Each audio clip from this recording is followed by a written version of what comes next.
హల్లెలూయా, గట్టిగా హల్లెలూయా. దేవుని నామానికి మహిమ కలుగును గాక. ప్రియులారా, దేవుడు మనలను మన కుటుంబాలను ప్రేమించి తన కృపను బట్టి పునరుత్థాన దినమందు ఇలాగా దేవుని సన్నిధానములో మనమందరము కలిసి దేవుని స్తుతించి ఆరాధించే గొప్ప కృప దేవుడు మనకిచ్చినాడు. ఈ సమయంలో మనం దేవుని యొక్క వాక్యాన్ని మనం ధ్యానించుకుందాం. ప్రియులారా, దేవుని యొక్క పరిశుద్ధ గ్రంథము నుంచి యెహోషువ గ్రంథము 2వ అధ్యాయము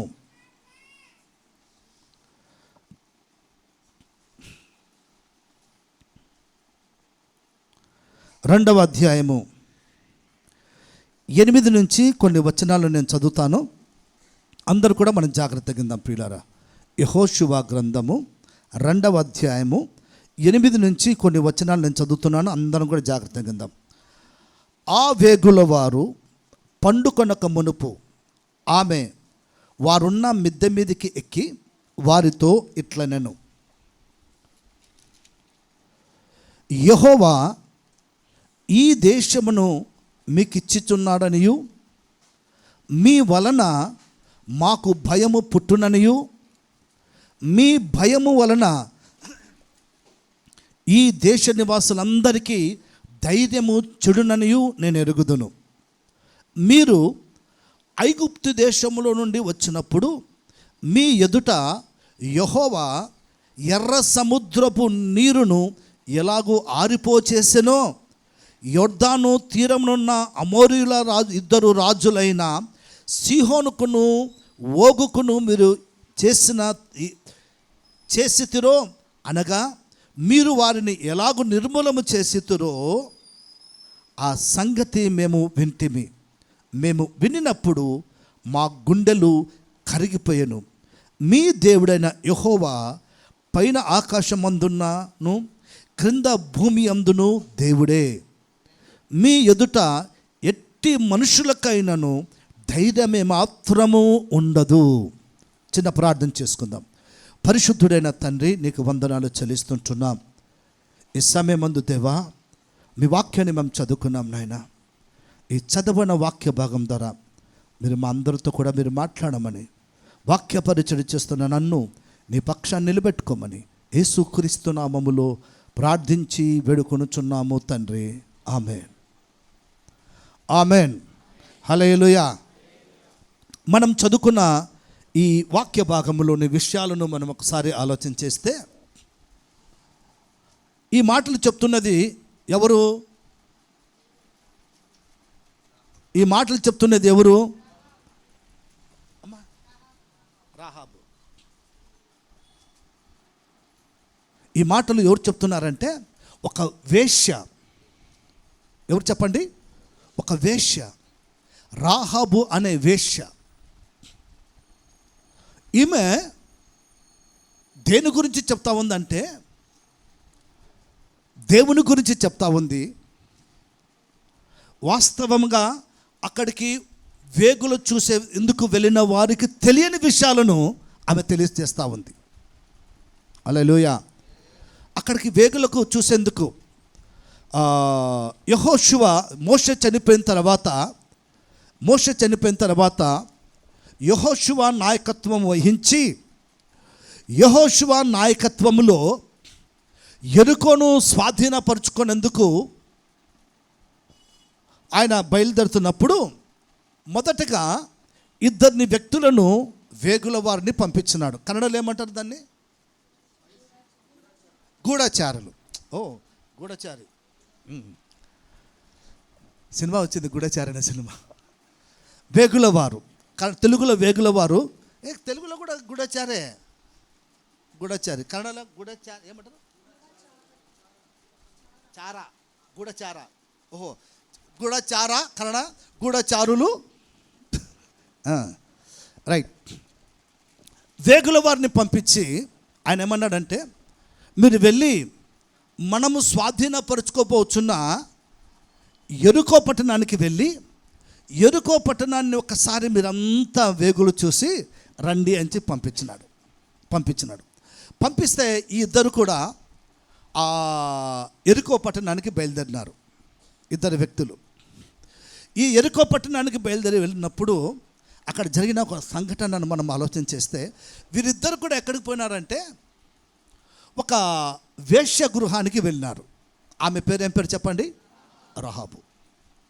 రాహాబు అనే వేశ్య అని బైబిల్లో రాయబడింది. ఈమె గృహానికి వెళ్ళినప్పుడు, ఈమె దగ్గరికి ఇశ్రాయేలు ప్రజలు ఇద్దరు వచ్చినారు వేగులు చేసాకని ఆ ఊర్లో వాళ్ళందరికీ తెలిసిపోయింది. రాజు మొదలుకొని సైన్యాధిపతులకు అందరికీ తెలిసిపోయిన తర్వాత అందరూ వచ్చి ఈమె ఇల్లు ముట్టడి చేస్తారు. నీ దగ్గరికి ఇద్దరు మనుషులు వచ్చినారు కదా, ఎక్కడున్నారో చెప్పు అని చెప్తే ఈమె ఏం చేసిందంటే వాళ్ళిద్దరిని వాళ్ళకి అప్పగించలే. మామూలుగా మన టోటల్ అయితే నాకెందుకు వచ్చింది బాధ, ఇది పలానా స్థలంలో ఉన్నారు చూడని చెప్పి వాళ్ళకి అప్పగించిండు. కానీ ఈమె వారిని అప్పగించలే. ఏం చేసినారంటే ఈమె మిద్దె మీదకి తీసుకుపోయి జంబు కట్టె, అంటే కట్టెలు కాదు, అంటే ఒక జంబు అనేది ఉంది, కన్నడలో ఏమంటారు దాన్ని, కట్టె, దాంట్లో దాపెడుతుంది. ఎంత జ్ఞానం ఉంది చూడండి ఆమెకు. ఎవరికి? రహాబు అనే వేశ్యకు. జ్ఞానము కలిగి ప్రవర్తిస్తున్న స్త్రీగా ఉంది ఆమె. అజ్ఞానురాలుగా, ఒకవేళ ఆమె జీవితము మూఢత్వంతో ఉండొచ్చు, ఆమె జీవితం పాపముతో ఉండవచ్చు, కానీ ఆమె ఒక జ్ఞానము కలిగి నడుచుకుంటున్న స్త్రీగా ఉంది. వారిని దాపెట్టించింది. వచ్చి నీ దగ్గర ఉన్న వాళ్ళు ఎక్కడున్నారో చెప్పు అన్నప్పుడు ఆమె ఏం చేసిందంటే, నా ఇంటికి ఎవరు రాలేదు, వచ్చినారు, ఇటువైపు పారిపోయినారు చూడండి అన్నారు. అంటేనే ఆ సాయంకాలం అయిపోతూనే మామూలుగా ఆ యెరికో చుట్టూన్న గోడల్ని, డోర్ని, ఆ పెద్ద వాకిల్ని క్లోజ్ చేసేస్తారు, మూసేస్తారు. మూయకముందే వాళ్ళు వెళ్ళిపోయినారని చెప్పి ఆమె చెప్పేసింది. వాళ్ళందరూ కూడా యెరికో వీళ్ళిద్దరిని వెతికేందుకు అక్కడున్న సైనికులు కొంతమంది వెళ్ళిపోయిన తర్వాత ఈమె ఏం చేసిందంటే వాళ్ళ దగ్గర మాట్లాడుతుంది. ఆ రాత్రి వాళ్ళ దగ్గర మాట్లాడుతుంది. ఏమని మాట్లాడుతున్నదంటే, మనం చదువుకున్న ఆ వాక్య భాగం ఏమని చెప్తా ఉందంటే, అక్కడ యెహోవా ఈ దేశమును మీకిచ్చి ఉన్నాడనియు, మీకిచ్చుచున్నాడనియు, మీ వలన మాకు భయము పుట్టుననియు, మీ భయము వలన మా ఈ దేశ నివాసులందరికీ ధైర్యము చెడుననియు నేను ఎరుగుదును. ఆమె చెప్తున్న మాట చూడండి. ఆమె ఒక ప్రవక్తగా చెప్తా ఉంది, ప్రవచనం చెప్తా ఉంది. ఏం చెప్తా ఉంది? ఈ దేశము దేవుడు మీకు ఇవ్వబోతున్నాడు, దేవుడు మీకు అది చేయబోతున్నాడు. అబ్బా బాబా, ఈయన పెద్ద ప్రవక్త అనేది ప్రవక్త అమ్మడి పడతా ఉంటారు. కొన్ని ప్రవచనాలు ఎవరైనా చెప్పినారు అనుకోండి, ప్రవచనాలు నిజమైన ప్రవక్తలు చెప్పిరి, ప్రవచనాలు దొంగ ప్రవక్తలు చెప్పిరి, ప్రవచనాలు అన్యుడు కూడా చెప్తా ఉన్నాడు కదా. ఈ మధ్యలో ప్రవచనాలు ఎక్కడొచ్చినాయి చెప్పండి? కాదు, ఈ మధ్యలో ప్రవచనాలు వర్షాలు పడబోతున్నాయి. ఈ సీజన్లో వర్షాలు పడతాయా లేవా? మాట్లాడండి. ఈ సీజన్ వర్షాలు పడబోతున్నాయి, రైతులందరికీ పంటలు బాగా పండబోతున్నాయి, మన ఊరికి దేవుడు కాపాడబోతున్నాడు. అర్థమైందని నేను చెప్పింది మీకు? మీరు బాగా క్యాచ్ చేస్తారు ఇవి. ఇట్లా ప్రవచనాలు చెప్తా వచ్చినారు అనమాట. ఈమె ఒక వేశ్య, రాహాబు అనే వేశ్య. ఈమె వేగులు చూసే వచ్చి ఇద్దరికి వారికి బోధిస్తూ ఉంది. ఏమని చెప్తా ఉందంటే, ఈ దేశమును యెహోవా ఈ దేశమును మీకు ఇచ్చుచున్నాడనియు, మీ వలన మాకు భయము పుట్టుననియు, మీ భయము వలన ఈ దేశ నివాసులందరికీ ధైర్యము చెడుననియు నేను ఎరుగుదును. ఎందుకు వాళ్ళందరికీ ఇట్లా భయమైంది? ఇంకా చెప్తా చూడండి, కింద 10వ వచనంలో ఏం చెప్తుందంటే, మీరు ఐగుప్తు దేశం నుండి వచ్చినప్పుడు మీ ఎదుట యెహోవా ఎర్ర సముద్రపు నీరును ఎలాగూ ఆరిపోజేసెనో, యొర్దాను తీరమునున్న అమోరీల ఇద్దరు రాజులైన సీహోకును ఓగుకును మీరు ఏమి చేసితురో అనగా మీరు వారిని ఎలాగూ నిర్మూలము చేసితురో ఆ సంగతి మేము వింటిమి. ఆమె చెప్తా ఉంది ఒక ప్రవచనం మాదిరిగా. ఎవరికి బోధిస్తూ ఉంది మాటలు? ఇశ్రాయేలు ప్రజలకు వేగు చూసకొచ్చినప్పుడు ఆ వారిని దేవుడు ఎలాగ ఆశీర్వదించినాడో, ఎలాగ కాపాడుతూ వచ్చినాడో చెప్తా ఉంది.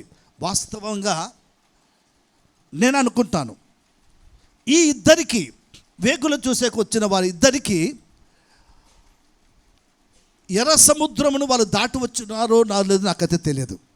ఎందుకంటే బైబిల్లో ఏమని రాయబడిందంటే ఇశ్రాయేలు ప్రజలందరూ కూడా, చాలామంది కూడా అవిధేయత వలన అరణ్యములో ఆకుల వలె రాలిపోయిరని బైబిల్లో రాయబడింది. అంటే ఐగుప్తు దేశాన్ని విడిచి వచ్చినప్పుడు వాస్తవంగా ఇశ్రాయేలు ప్రజలు కానాను దేశంలో కరువు వచ్చినప్పుడు ఐగుప్తు దేశానికి ఎంతమంది వెళ్ళినారండి కరువులో? చెప్పండి, ఎంతమంది వెళ్ళినారు? బైబిల్లో ఏమని రాయబడిందంటే 70 మంది రాయబడింది. ఎంతమంది చెప్పండి? 70 మెంబర్స్, ఓన్లీ 70 మందిని బైబిల్లో రాయబడింది. ఈ 70 మంది ఐగుప్తు దేశంలో వర్ధిల్లి 450 సంవత్సరాలు అక్కడ ఉండి, ఆ జనము 450 సంవత్సరం లోపల ఎంత జనమైనారంటే ఐగుప్తు దేశంలో ఉన్న వాళ్ళకంటే ఎక్కువైపోయినారు. అందుకనే అక్కడ బైబిల్ ఒక మాట ఏమి రాయబడిందంటే ఐగుప్తీయులు ఇశ్రాయేలును చూస్తాను అసహించుకుంటున్నారంట. ఎందుకు? వీళ్ళు అభివృద్ధి చెందుతున్నారని. అంటే దేవుని ఆడవాళ్ళు అభివృద్ధి చెందుతూ విస్తరిస్తూ పోతూ ఉన్నారంట. ప్రజలు ఎక్కువైతే ఉన్నారు. అక్కడి నుంచి దేవుడు వారిని ఐగుప్తు దేశం నుంచి కానాను దేశానికి తిరిగి ప్రయాణం చేస్తూ ఉన్నారు. తిరుగు ప్రయాణంలో వారు వెళ్తున్నప్పుడు వాస్తవంగా ఇశ్రాయేలు ప్రజలు ఫస్ట్ కానాను దేశం నుంచి ఐగుప్తుకు వస్తున్నప్పుడు ఎంతమంది అని చెప్పినా నేను? 70 మెంబర్స్, 70 మంది. వాళ్ళు వస్తున్నప్పుడు 40 సంవత్సరాలు ప్రయాణం చేసినారా? అక్కడ నుంచి 40 సంవత్సరాలు ప్రయాణం చేసినారా? లేదు. బాగినాలందరూ 40 సంవత్సరాలు ప్రయాణము చేయలేదు. కానీ వాళ్ళ రిటర్న్ జర్నీలో 40 సంవత్సరాలు వారి యొక్క ప్రయాణం సాగింది. ఎందుకో తెలుసునా? బైబిల్లో రాయబడింది కొన్ని మాటలు. వీరు ఐగుప్తు దేశం, కానాను దేశం నుంచి వస్తున్నప్పుడు, ఐగుప్తు దేశంకి వస్తున్నప్పుడు అప్పట్లో ఉన్న వాళ్ళందరూ చనిపోయినారు. ఆ జనరేషన్ అంతా చనిపోయినారు. చనిపోయిన తర్వాత కొత్త వాళ్ళు వచ్చినారు, అభివృద్ధి చెందినారు. వాళ్ళు దేన్ని మర్చిపోయినారంటే కానాను దేశాన్ని మర్చిపోయినారు. కానాను దేశానికి రూట్ మర్చిపోయినారు. కానాను దేశానికి ఎలాగ వెళ్ళాలనో మార్గం వాళ్ళకు తెలియదు. మళ్ళా తిరిగి దేవుడే జోక్యం చేసుకొని తిరిగి దేవుడు వారిని ఐగుప్తు నుంచి కానానుకు ప్రయాణము చేస్తూ వచ్చినాడు. రైట్. ఆ కానాను వెళ్తున్న వాళ్ళు ప్రయాణంలో అందరూ, ఆ పెద్దలందరూ కూడా చనిపోయినారు.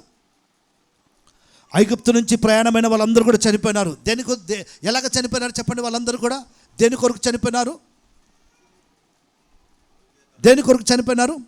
గొనగడము, సనగడము, అవిధేయత వలన అందరూ కూడా ఏమైనారంట? ఆకుల వల్లే రాలిపోయినారంట. ఆకులు ఎలాగ రాలిపోతాయి చెప్పండి?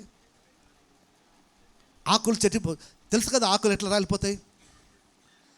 రాత్రి చెట్టు మీద ఉంటాయి, పొద్దున్న చూసాను ఎక్కడ ఉంటాయి అవి?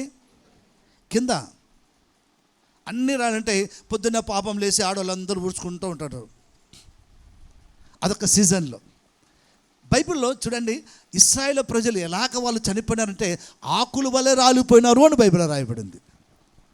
ఎంత సులభంగా వాళ్ళకి ఈ లోకాన్ని ముగించినారో చూడండి. రైట్. అయిన తర్వాత ఇశ్రాయేలు ప్రజలు ఐగుప్తుకి నుంచి కనానుకి వెళ్తున్నప్పుడు దేవుడు ఎన్నో అద్భుతమైన కార్యాలు చేస్తున్నాడు. అయిన తర్వాత అక్కడ వాళ్ళు ఈ విషయాన్ని బాగా జాగ్రత్తగా వినాలి. అక్కడ వాళ్ళు ఆ కానానుకి వెళ్తున్నప్పుడు ఎన్నో యుద్ధాలు చేస్తున్నారు, ఎన్నో రాజ్యాలను వాళ్ళు జయిస్తూ వచ్చినారు, ఎంతోమందిని రాజులను హత్యం చేసినారు. బైబిల్లో వీళ్ళు ఇశ్రాయేలు ప్రజలు ఎంతమంది రాజులను హతము చేస్తున్నారు అని బైబిల్లో చూస్తే ఎంతమందిని హతం చేస్తున్నారంట, వాళ్ళు ఒక నంబర్ ఇచ్చినారు ఒక స్థలంలో. ఆ నంబర్ ఎంత తెలుసునా? 30 మంది రాజులను చెప్పినారంట. ఎంతమంది చెప్పాలా? జ్ఞాపకం పెట్టుకోండి, ఇవి 30 మంది రాజులను చంపినారంట వాళ్ళు. అంటే 30 రాజ్యాలను జయించినారు. హల్లెలూయా. 30 రాజ్యాలను జయించినారు. ఒక్కొక్క రాజ్యాన్ని జయించాలంటే ఇశ్రాయేలుకు అంత శక్తి లేదు, కానీ దేవుడే వారికి తోడుగా ఉన్నాడు. అందుకని ఆమె చెప్తుంది చూడండి, మీ భయము వలన ఈ దేశ నివాసులకు ఏమైందంట? ధైర్యం చెడిపోయిందంట. అంటే వాళ్ళకి ఎవరు కూడా ధైర్యంగా లేసి ముందుకొచ్చే వాళ్ళు కాదు. ఈ పరిస్థితి ఇశ్రాయేలుకు ముందు వచ్చింది. ఎప్పుడు తెలుసునా? ఇశ్రాయేలు ప్రజలకు వచ్చింది ఎప్పుడు తెలుసునా? దావీదు కాలంలో, దావీదు గొల్యాతు మధ్యలో యుద్ధం జరుగుతప్పుడు ఇశ్రాయేలు ప్రజలకు, ఆ ఫిలిష్తీయులను చూస్తానే ఇశ్రాయేలు ప్రజలకు గుండెల్లో ఎందుకో తెలుసునా? అక్కడ మహానుభావుడు ఉన్నాడు. ఎవరు? గొల్యాతును చూస్తానే వాడు వచ్చి నిలబడతాడు అంతే. రాన్రా ఎవరైనా ఇశ్రాయేలులారా అంటారు. ఒక్కడు కూడా ముందుకు పోడు. అందరూ ఇప్పుడు కుక్క ఉంటుంది కదా, కుక్కలన్నీ వస్తాయి. కట్టె తీసుకున్నామనుకో, హై అంటే ఏం చేస్తారు? కుక్క తోక ముడుచుకొని కొయ్యి అనుకుంటే పారిపోతుంది. అట్లా అయిపోతున్నారు ఇశ్రాయేలు ప్రజలు. కానీ వారు దేవుని సన్నిధిలో వారు ముందుకు వెళ్తూ ఉన్నప్పుడు దేవుడు వారికి తోడుగా ఉన్నాడు. యుద్ధాలను జయిస్తూ వచ్చినారు, రాజులను జయిస్తూ వచ్చినారు, రాజ్యాలను జయిస్తూ వచ్చినారు. ఒక్కొక్క రాజ్యాన్ని జయించడం, ఒక అడుగు ముందుకేయడం. వారి ప్రయాణంలో ఎంత అద్భుతమైన ప్రయాణం అంటే, ఎన్ని రాజ్యాలను జయించినారు, ఎంతమంది రాజులను వారు హతమార్చినారు అంటే అంత గొప్ప విషయం ప్రియులారా. కారణం ఏమంటే దేవుడు వారికి తోడుగా ఉన్నాడు. హల్లెలూయా. ఎవరు వారికి తోడుగా ఉన్నాడు చెప్పండి? సైన్యం గొప్పతనం కాదు. ఒకసారి బైబిల్లో మనం చూస్తే ఎరుకోను జయించిపోయిన తర్వాత అక్కడ అందరూ రాజులందరూ ఏకమైనారండి. అక్కడ బైబిల్లో రాయబడింది, అందరూ రాజులంతా ఏకమైపోయినారంట. ఏకమైపోయి ఎలాగైనా ఇశ్రాయేలును నాశనం చేయాలని ఉన్నారు. ఇశ్రాయేలు ప్రజల్ని నాశనం చేయాలని రాజులందరూ గుమ్ముకూడి రాజ్యాలన్నీ ఒకటైనాయి. ఈ రాజ్యాలన్నీ ఒకటైన తర్వాత ఎలాగైనా వీళ్ళందరూ జయించాలనుకున్నప్పుడు ఆ సైన్యము ఎలా ఉన్నది బైబిల్లో ఏమని రాయబడిందో తెలిసినా, ఆ సైన్యం అంట ఎంత ఉందంట చెప్పు. ఆ సైన్యం అంతా ఎలాగుందని బైబిల్లో రాయబడిందంటే, ఇదే యెహోషువ గ్రంథంలోనే ఉంది. ఆ మాట నేను చెప్తాను తర్వాత. సైన్యం ఎలాగుందంటే, దేవుడు అబ్రహాముతో చెప్పినాడు, అబ్రహామా నీ సంతానాన్ని నేను ఎలాగ ఆశీర్వదించని చెప్పినాడు? ఇసుక రేణువుల వలె ఆశీర్వదిస్తని చెప్పినాడు. వీళ్ళు కూడా అంత ఇసుక రేణువుల ఉన్నారంట. ఎవరు? కాదు వ్యతిరేకంగా వచ్చిన రాజుల సైన్యం అంతా. ఆ రాజులందరినీ గురించి ఇందాక చెప్పినాను. ఎంతమంది ఉన్నారంట? 30 మంది రాజులు. అందరూ ఏకమైనారు. ఎవరిని చంపాలని? ఇశ్రాయేలును నాశనం చేయాలని, ఇశ్రాయేలు లేకుండా చేయాలని అందరూ ఏకమైనారు. కానీ దేవుడు వీరి పక్షమనున్నాడంతే. వాళ్ళందరినీ జయించినారండి. వాళ్ళందరినీ నాశనం చేస్తున్నారు. కారణం ఏమంటే వీరి పక్షముగా దేవుడు ఉన్నాడు. వీరి పక్షముగా ఎవరున్నారు? మన పక్షముగా ఎవరున్నారు? ఎవరు ఉండాలా? నా పక్షాన నా భర్త, నా భార్య, నా పిల్లలు, నా బంధు, నా బలగము, నా కులము, నా డబ్బు, నా ఉద్యోగము, నా ఆస్తి ఉంటే చాలే అనుకున్నామనుకో, ఖచ్చితంగా ఓడిపోతాం. ఖచ్చితంగా అపజయమే. నాకు ఎవరున్నా లేకపోయినా నా యేసయ్య నాకు తోడు ఉన్నాడు అని అనుకుంటే దేవుడు మనల్ని విజయంతో ముందుకు నడిపిస్తాడు ప్రియులారా. రైట్, హల్లెలూయా. ఇంతవరకు మనం కొన్ని విషయాలు చూస్తున్నాం. ఏమని చూస్తున్నామంటే, ఇశ్రాయేలీయులు కానాను దేశంలోనికి వెళ్ళే ముందు ఇశ్రాయేలీయులు ఎంతోమంది రాజులను జయించినారు, రాజ్యాలను జయించినారని మనం విన్నాం. ఆమెన్, ఆమెన్, హల్లెలూయా. మనము కూడా మన విశ్వాసపు యాత్రలో మనం ఉన్నాం ప్రియులారా. మన ఆత్మీయ యాత్రలో ఉన్నాం. మన యాత్ర కూడా ఎక్కడికి పోవాలా? ఈ యాత్ర ఎంతవరకు కొనసాగాలా? ఈ యాత్ర ఎక్కడికి పోతుంది? ఎక్కడికి పోతుంది? పొద్దున్న లేసం పండేసుకోవడం, మారుతూ షోరూమ్ పోవడం, అదేనా? అక్కడికేనా? ఎక్కడికి యాత్ర? కనాను దేశమైన పరలోకానికి వెళ్ళిరా. అది పాలు తేనెలు ప్రవహించే దేశానికి మన యాత్ర. హల్లెలూయా. ఈ యాత్రకు సూట్ కేసులు బట్టలు సర్దుకుంటే కాదు. ఊరికి పోవాలంటే, యాత్రకు పోవాలంటే ఏం కావాలో మనకు? సూట్ కేసులు, బట్టలు, జోబుల డబ్బులు ఉంటే చాలనుకుంటాం.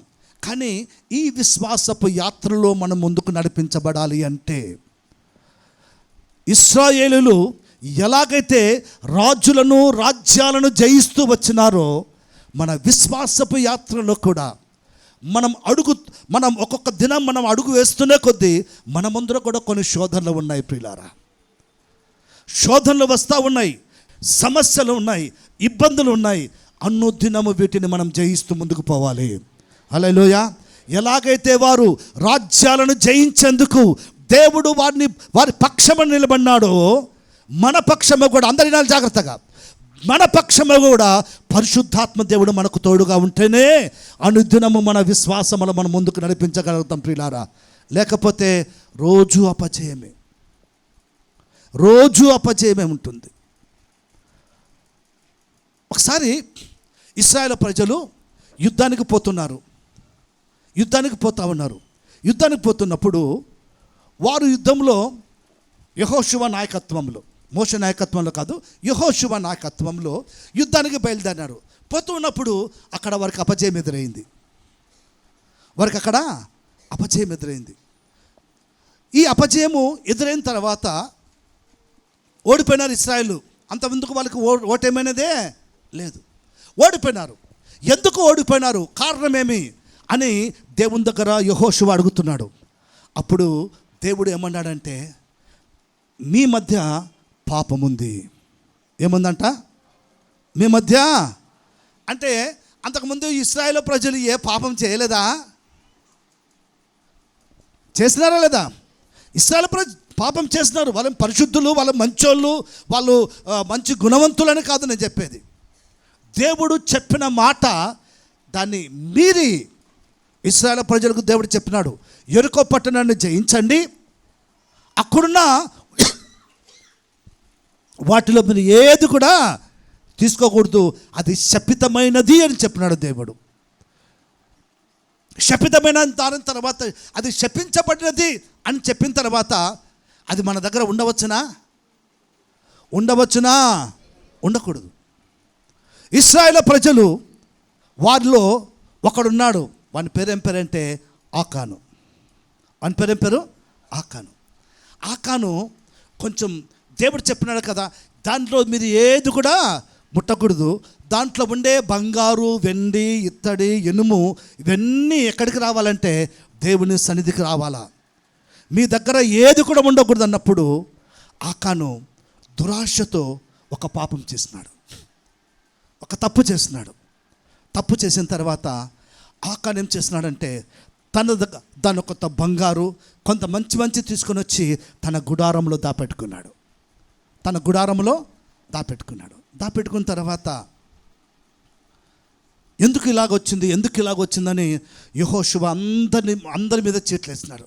లాస్ట్కి చీట్ ఎవరిపైన వచ్చిందంటే ఆకాను వల్ల ఆ వంశం పైన వాళ్ళ ప్రజల పైన వచ్చింది. పోయినారు, ఆకానా ఎందుకు నువ్వు ఇట్లా పాపం చేసినప్పుడు, లేదు నేను ఇట్లా తప్పు చేస్తున్నాను అన్నప్పుడు దేవుడు ఏం చేస్తున్నాడు, యెహోషువ ఏం చేస్తున్నాడంటే ఎక్కడుందని చేసి తన గుడారం అంతా తెవిసే మొత్తం తీసుకొచ్చిన తర్వాత ఆకానును ఒక లోయలో తీసుకుపోయి ఏం చేస్తున్నారు చెప్పండి? ఎలాగ చంపినారు ఆకానును? వారి కుటుంబాన్ని ఎలాగ చెప్పండి, ఎలాగ చంపినారు? బైబిల్లో మనం చూస్తే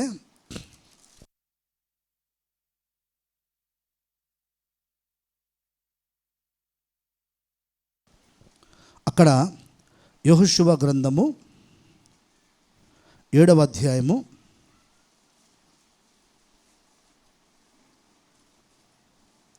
25వ వచనాన్ని నేను చదువుతున్నాను, అందరు కూడా ఇందాం ప్రియులారా. అప్పుడు యెహోషువ, నీవేళ మమ్మను బాధపరిచితివి, నేడు యెహోవా నిన్ను బాధపరచుననగా ఇశ్రాయేలులందరూ వానిని రాళ్లతో చావగొట్టిరి. వారిని రాళ్లతో కొట్టిన తర్వాత అగ్ని చేత కాల్చి వారి మీద రాళ్లను పెద్ద కుప్పగా వేసిరి. అది నేటి వరకు ఉన్నది. అప్పుడు యెహోవా కోపద్రేకము విడిచినవాడై మల్లుకొనెను. అందుచేత నేటి వరకు ఆ చోటికి ఆకోరు లోయ అనే పేరు. హల్లెలూయా. ఆకానును ఎలాగ చంపేస్తున్నారండి? ఎలాగంట? రాళ్ళతో కొట్టి చంపేస్తున్నారు. ఎందుకు ఈ మాట నేను చదివించినానంటే, అంతకుముందు ఇశ్రాయేలు ప్రజలు అవిధేయులైనారు, దేవుని మాటకు లోబడలేదు, అవిధేయులైనారు. కావలసిన ప్రతిదానికి ఏమవుతూ వచ్చినారు? గొనుగుతూ ఉన్నారు, ప్రతిదానికి సనుగుతూ ఉన్నారు. ఏ పూట ఒక్క పూట ఆహారం తక్కువైనా కానీ మాకు ఆహారం లేదు, నీళ్ళు తక్కువైనా కానీ నీళ్ళు లేవు, ఏమేమో గొనుగుతూ వచ్చినారు. అయినా మోషే నాయకత్వంలో దేవుడు అవన్నీ భరించుకొని ఏమేమో చేసుకొని వచ్చినాడు. దేవుడు మోషే మరణించినాడు. యెహోషువ నాయకత్వం వహించి దేవుడు ఆ స్వాధీనపరచుకుపోయే ఆ కానాను దేశానికి వారిని తీసుకెళ్తున్నప్పుడు ఎన్నో రాజ్యాలను జయించినారు. నేనేం చెప్తున్నానంటే, మెయిన్ నా పాయింట్ ఏమంటే, వారు కానాను దేశాన్ని స్వాధీనపరచుకోవాలంటే, కానాను దేశంలోనికి వెళ్ళాలంటే ఎన్నెన్నో ఆటంకాలు ఉన్నాయి. ఎంతోమంది రాజ్యాలను జయించినారు. హల్లెలూయా. ఎందుకు, ఎలాగ జయించగలిగినారు వాళ్ళు? దేవుడు వారి పక్షమున ఉన్నాడు కాబట్టి, దేవుడు వారితో ఉన్నాడు కాబట్టి వారు దాన్ని అంతా జయించగలిగినారు. ఆమెన్. హల్లెలూయా. ఈ ఆత్మీయ యాత్రలో అనుదినము మనం ముందుకు నడిపించబడుతున్నప్పుడు మనకు ఎన్నో శోధనలు వస్తాయా లేవా? ఎన్నో కష్టాలు ఎదురుతాయి, ఎన్నెన్నో ఇబ్బందులు, కుటుంబ సమస్యలు, బిడ్డల భవిష్యత్తు, ఆరోగ్యం విషయంలో, ఆర్థికపరమైన విషయంలో, అప్పుల విషయంలో, పాపము, రకరకాల విషయాలలో మనకు శోధనలు ఎదురవుతూ ఉంటాయి. శోధన అనేది ఒక రకం కాదండి. వింటున్నారమ్మా? శోధన అనేది ఒక రకమైన శోధన కాదు, రకరకాల శోధనలు. ఇశ్రాయేలు ప్రజలు ఒక రాజ్యాన్ని జయించినారా? అనేక రాజ్యాలను జయించినారా? అనేక రాజ్యాలను జయించినారు. రకరకాల రాజులను జయించినారు, రకరకాల రాజ్యాలను జయించినారు. హల్లెలూయా. మన విశ్వాసపు యాత్ర, ఆత్మీయ యాత్రలో కూడా రాజులు మనకు ఒక శోధనలుగా ఉన్నారు ప్రియులారా. ఈ నూతన నిబంధనలో అంటే మనం కూడా వెళ్ళి కత్తులు పట్టుకొని, ఈటలు పట్టుకొని, గన్లు పట్టుకొని వాళ్ళని జయించాలని కాదు. ఈ విశ్వాసపు యాత్రలో రాజ్యాలను జయించినప్పుడు దేవుడు వారికి తోడుగా ఉన్నాడు. ఈ విశ్వాసపు యాత్రలో మనం పరలోక చేరాలంటే, ఆత్మీయ యాత్రలో దేవుని సన్నిధిలో మనం ఉండాలంటే, పరలోక రాజ్యంలో నీవు, నేను, మనము, మన కుటుంబాలు అక్కడ ఉండాలి అంటే ఈ శోధనలు మనం జయించాలి ప్రియులారా. హల్లెలూయా. శోధనలు ఎన్ని రకాలుగా వస్తాయి? ఎన్ని రకాలుగా వస్తాయి? మాట్లాడండి. మీకు ఎవరికి రాదా శోధనలు? యేసు ప్రభు 40 దినాలు శోధించినాడు, రకరకాలుగా శోధించినాడు. యేసు ప్రభువును కొండపైకి తీసుకుపోయి ఒక నిమిషంలో మొత్తం చూపించినాడంట అండి. సాతాను ఏం చూపించినాడంట? లోకరాజ్యాలన్నీ చూపించినాడంట. చెప్పి ఏమన్నాడు సాతాను?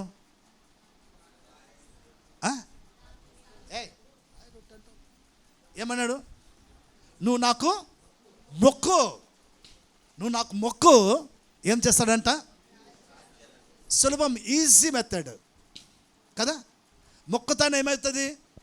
ఒక్కసారి మొక్కుతా ఏమైపోతుందిలే. ఎన్నిసార్లు? రోజు మొక్కమంటారా? లేదు కదా. ఒక్కసారి మొక్కుతా అయిపోయింది సైతానుకు. ఒక్కసారి మొక్కుతా అయిపోయింది సైతానుకు. ఏమొస్తాయంట? రాజ్యాలన్నీ చూపిస్తున్నాడు. కానీ యేసు ప్రభు సాతానుకు మొక్కలేదు. సైతానే యేసయ్య పాద సన్నిధిలో మొక్కబడింది. ప్రియులారా, బైబిల్ రాయబడింది, ప్రతి మొక్కలు యేసు క్రీస్తు నామమున.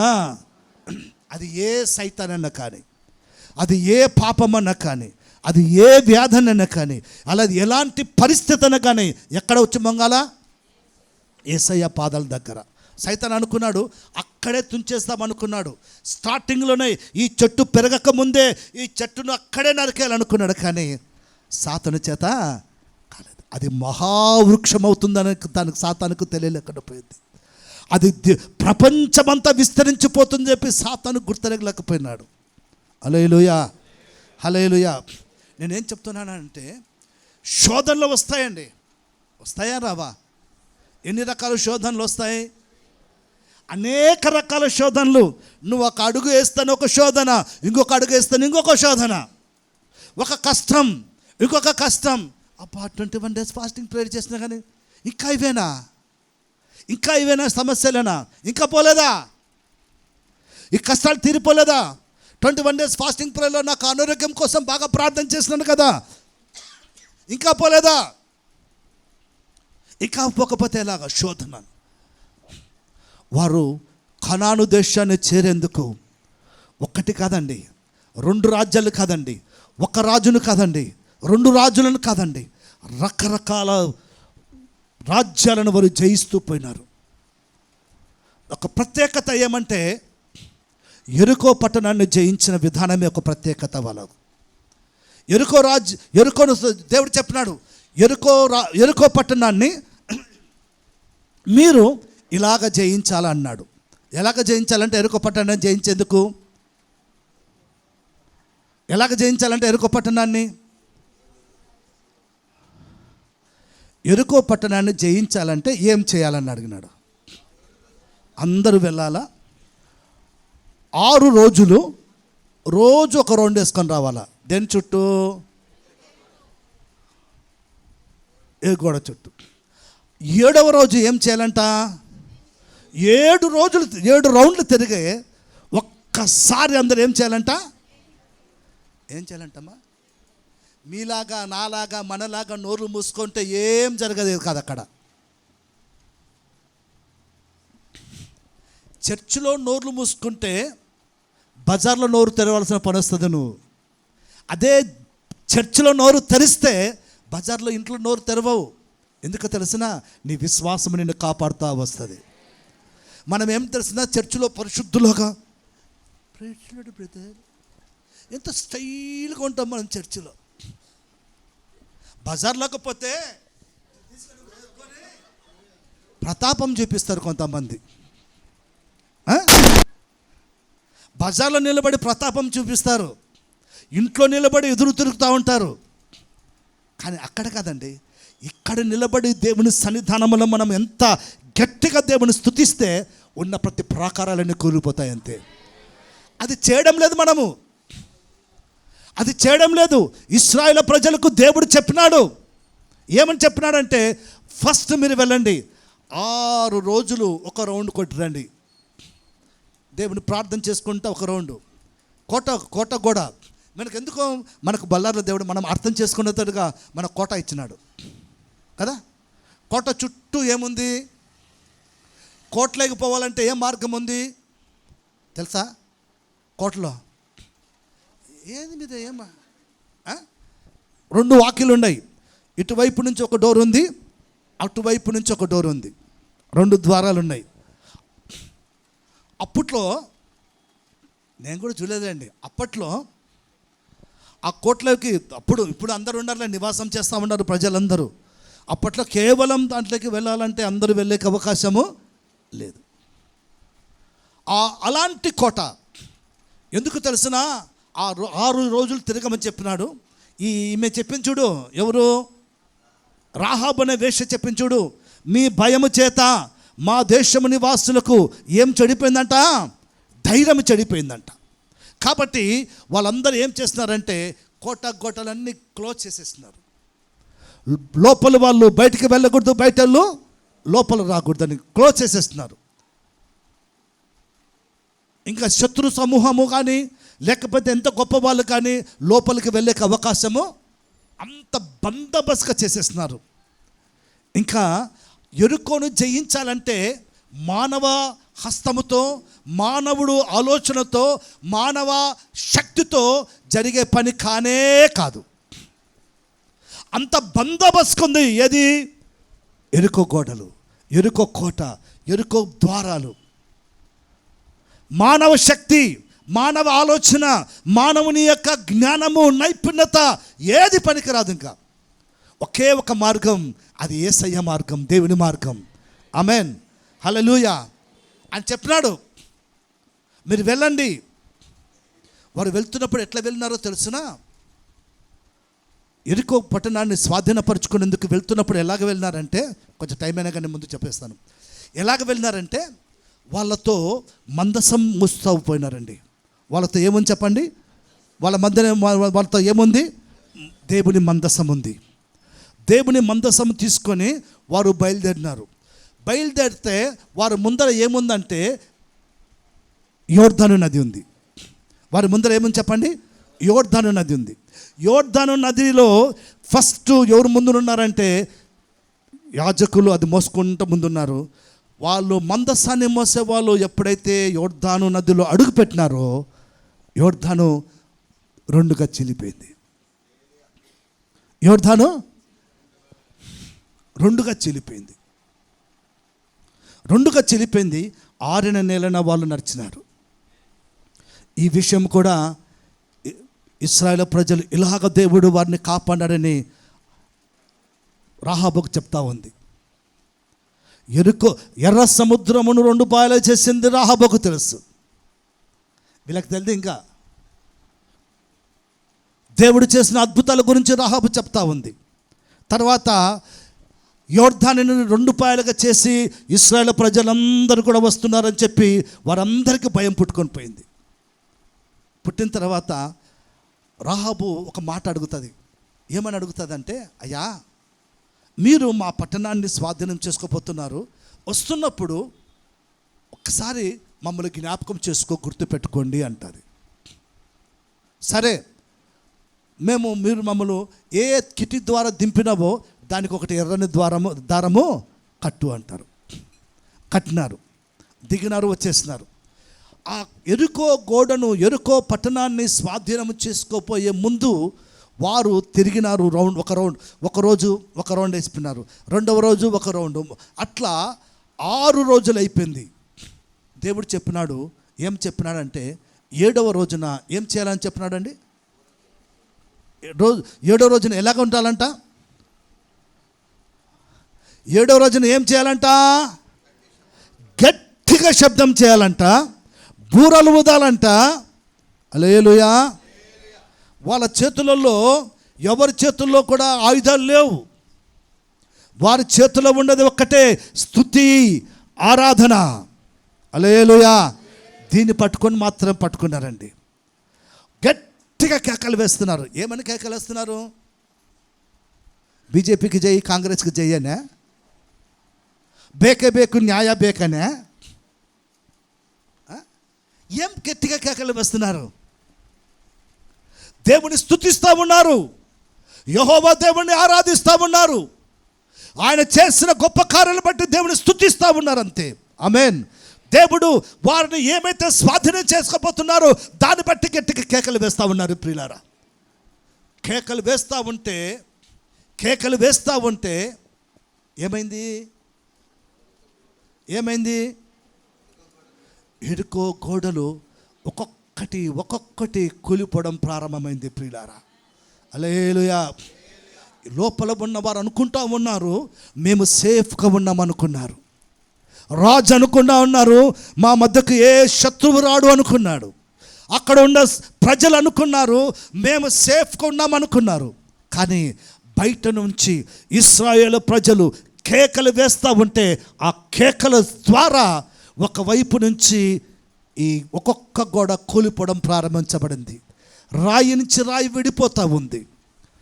రాయి నుంచి రాయి విడిపోతూ ఉంది. ఎలాగైతే ఆ హెజ్కేలు గ్రంథంలో దేవుడు చెప్తాడు, హెజ్కేలుతో చెప్తాడు, నరపుత్రుడా లోయలో ఈ ఎముకలు బ్రతకగలవా అన్నప్పుడు అప్పుడు ఏమంటాడు ఆయన?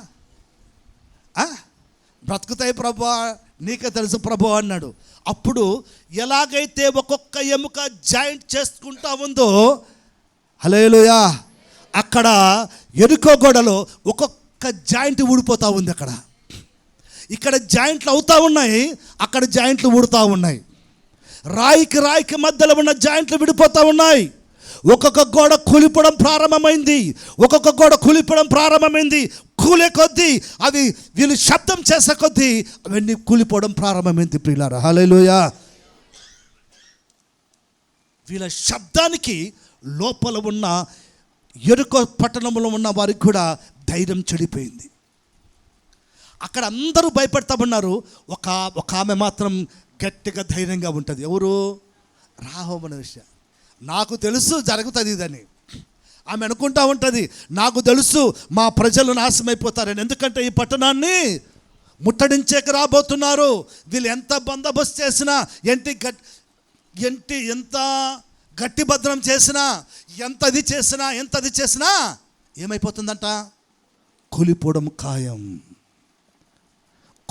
ఖాయం. హల్లెలూయా. కూలిపోవడం ప్రారంభమైంది ప్రియులారా. దాన్ని ఎవరు ఆపలేకపోయినారు. దేవుడు ఒక్కసారి ద్వారం తెరిస్తే ఎవరి చేత కాదండి దాన్ని మూసేకి. దేవుడు ఒక్కసారి డోర్ క్లోజ్ చేస్తే ఎవరి తరం కూడా కాదండి దాన్ని ఓపెన్ చేసేకి. హల్లెలూయా. కూలిపోవడం ప్రారంభించబడింది. ఇశ్రాయేలు ప్రజలు లోపల, బయట ఏమో ఇశ్రాయేలు ప్రజలు గట్టిగా కేకలు వేస్తున్నారు. సంతోషం పొంగిపోతూ ఉంది. ఉజ్జీవం రగిలించబడతా ఉంది. ఇంకా గట్టిగా అరుసు కేకలు వేస్తూ ఉన్నారు. దేవుని స్తుతిస్తూ ఉన్నారు. లోపల ఉన్న ప్రజలు వారు భయపడిపోతూ ఉన్నారు. ఎవరండి? ఎరుకో పట్టణ ప్రజలు. చివరికి ఎరుకో పట్టణం అంతా నాశనం చేయబడింది. ఆ పట్టణంలో ఒకే ఒక కుటుంబం రక్షించబడింది. ఆమేన్.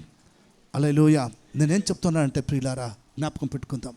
మన జీవితంలో ఎలాగైతే ఇశ్రాయేలు ప్రజలు శత్రువులను జయిస్తూ వచ్చినారో, రాజ్యాలను జయిస్తూ వచ్చినారో, రాజులను జయిస్తూ వచ్చినారో, మనం కూడా మన అనుదినపు విశ్వాసపు యాత్రలో, ఈ ఆత్మీయ యాత్రలో ఎన్నెన్నో శోధనలు వస్తూ ఉన్నాయి.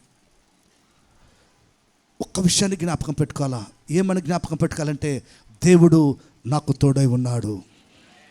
ఏమని జ్ఞాపకం పెట్టుకోవాలి చెప్పండి? సమస్యలను చూసి భయపడద్దండి, కష్టాలను చూసి భయపడద్దండి. వాటిని జయించాల. వాటిని మనము అధిగమిస్తేనే ముందుకు నడిపించబడగలుగుతాం. వాటిని ఎదిరిస్తేనే ఈ శోధనలు, రకరకాల శోధనలన్నీ ఒకే రకంగా ఉండవు. నేను చెప్తున్నాను, జ్ఞాపకం పెట్టుకోండి. అన్నీ ఒకే రకంగా ఉండవు. అందరికీ ఒకే రకమైన శోధనలు రావు. ఒక్కొక్కరికి ఒక్కొక్క శోధనలు. అందరూ రాజులు ఒకే రకంగా లేరు. ఒక్కొక్క రాజుని ఒక్కొక్క రకంగా హతం చేస్తున్నారు. ఒక్కొక్క రాజ్యాన్ని ఒక్కొక్క విధంగా స్వాధీనపరుచుకున్నారు. మన జీవితాల్లో కూడా ఒక్కొక్క శోధనను ఒక్కొక్క రకంగా జయిస్తూ పోతే విజయం మనదే. హల్లెలూయా. విజయం ఎవరిదండి? ఎవరిది? మనదే. హల్లెలూయా. విజయం ఎవరు చెప్పండి? విజయం ఎవరిది? మనదే. ఉన్నాయి, శత్రువులు ఉన్నారు, సమస్యలు ఉన్నాయి, వ్యతిరేకతలు ఉన్నాయి, ఆటంకాలు ఉన్నాయి. అడ్డంకులు ఉన్నాయి, ఆర్థికమైన ఇబ్బందులు ఉన్నాయి, ఎన్నెన్నో పరిస్థితులు ఉన్నాయి.